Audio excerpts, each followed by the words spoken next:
Di dunia bisnis, kita sering banget mikir kalau ide brilian dan data yang kuat itu segalanya.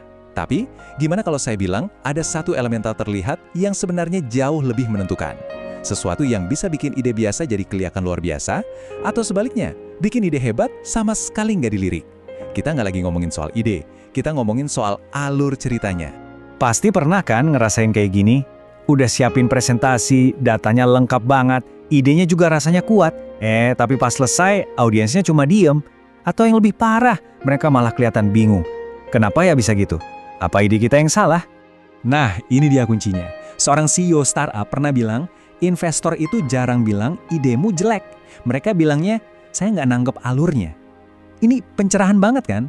Masalahnya ternyata bukan pada apa yang kita sampaikan, tapi bagaimana kita menyusun urutannya. Alur atau flow ternyata adalah segalanya. Oke, mari kita bedah lebih dalam.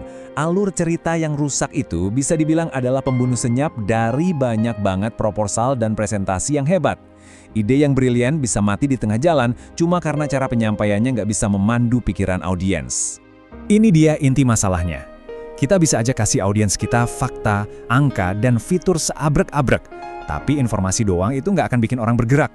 Cerita yang hebat itu bukan yang paling banyak datanya, tapi yang paling berhasil memandu audiens sampai ke sebuah kesimpulan yang logis dan akhirnya mendorong mereka buat bertindak. Coba deh, lihat gambar di slide ini. Rasanya acak banget kan? Kayak jalan zigzag yang nggak jelas tujuannya kemana. Nah, persis kayak ginilah yang terjadi di dalam kepala audiens kita waktu kita nyajiin informasi tanpa alur yang rapi. Mereka jadi sibuk sendiri nyoba nyambung-nyambungin titik yang kita lempar dan ujung-ujungnya, ya udah mereka nyerah dan kehilangan arah. Sekarang, kita akan coba diagnosa penyakit ini lebih dalam. Apa aja sih kesalahan-kesalahan spesifik yang bikin alur cerita kita jadi lompat-lompat dan membingungkan? Ini penting banget biar kita bisa kenali gejalanya di presentasi kita sendiri. Nah, apa aja nih biang keladinya? Seringnya, kita tuh terlalu cepat nunjukin data sebelum audiensnya peduli. Atau nawarin solusi sebelum mereka ngerasain sakitnya masalah itu. Ini fatal banget, ibaratnya kayak ngasih obat sebelum pasiennya tahu dia sakit apa. Alur yang baik itu membangun semuanya secara bertahap. Ini perlu kita garis bawahi banget nih. Kutipan ini menegaskan kalau tanggung jawab buat menciptakan kejelasan itu ada di tangan kita, si pencerita, bukan di audiens.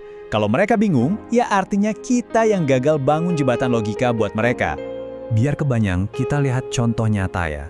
Alur yang lemah di sebelah kiri itu langsung ngomongin fitur. Bikin audiensnya nanya, terus kenapa? Bandingin sama alur kuat di kanan. Dia bangun panggungnya dulu. Kita diajak ngerasain masalah UMKM, ngerasain tekanan ekonomi, dan lihat data kegagalan. Jadi pas solusinya muncul, rasanya tuh bukan dipaksain, tapi emang bener-bener dibutuhkan. Oke, kita udah paham masalahnya. Sekarang, pertanyaannya, solusinya gimana? Yuk, kita pindah dari masalah ke sebuah kerangka kerja yang jelas untuk membangun narasi yang benar-benar persuasif. Kita akan bangun apa yang namanya arsitektur sebuah keputusan.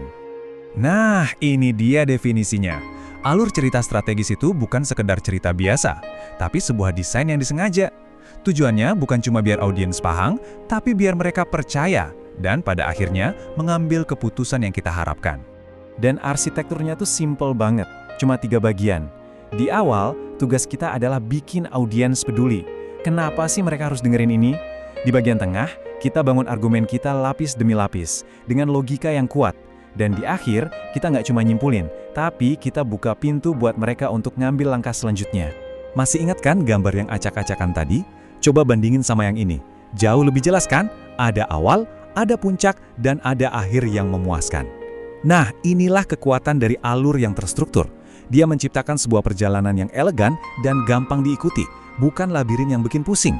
Jadi, poin krusialnya itu ini. Setiap bagian dari cerita kita harus dirancang untuk memindahkan audiens selangkah lebih maju dalam perjalanan psikologis mereka. Dari yang tadinya cuma, oh, saya ngerti masalahnya. Jadi, ya, saya percaya ini solusinya. Sampai akhirnya, oke, apa yang harus saya lakukan sekarang? Kutipan dari seorang talent scout ini, wah, ngerangkum semuanya dengan sempurna. Ketika alurnya benar, kesimpulan yang kita tawarkan itu bakal terasa sebagai satu-satunya hasil yang logis dan gak bisa dihindari. Audiens jadi merasa kalau mereka sampai di kesimpulan itu sendirian, bukan karena kita yang maksa. Di bagian akhir ini, kita mau mengangkat konsep alur ini dari sekedar taktik presentasi, jadi sebuah strategi bisnis yang fundamental. Ini lebih dari sekedar cara ngomong, ini adalah cara berpikir. Waktu kita menyajikan cerita dengan alur yang bersih, kita sebenarnya ngirim pesan yang kuat. Saya menghargai waktu Anda, saya sudah memikirkan ini matang-matang biar Anda gampang memahaminya. Ini adalah tanda profesionalisme yang paling tinggi. Ini bisa membangun kepercayaan bahkan sebelum kita sampai ke inti pesan kita. Dan ini adalah metafora yang paling pas buat kita bawa pulang. Anda bisa aja punya mesin terkuat di dunia, ide paling revolusioner, tapi tanpa alur yang jelas sebagai kemudinya, ide itu nggak akan pernah sampai ke tujuan. Dia cuma bakal berputar-putar di tempat tanpa arah. Jadi pertanyaan yang harus kita ajukan sekarang bukanlah apakah ide saya bagus. Pertanyaan yang jauh lebih penting adalah bagaimana alur cerita saya akan menggerakkan pasar. Coba pikirkan untuk presentasi Anda berikutnya. Gimana Anda akan merancang alurnya supaya nggak cuma ngasih informasi, tapi benar-benar memandu, meyakinkan, dan akhirnya menggerakkan sebuah keputusan.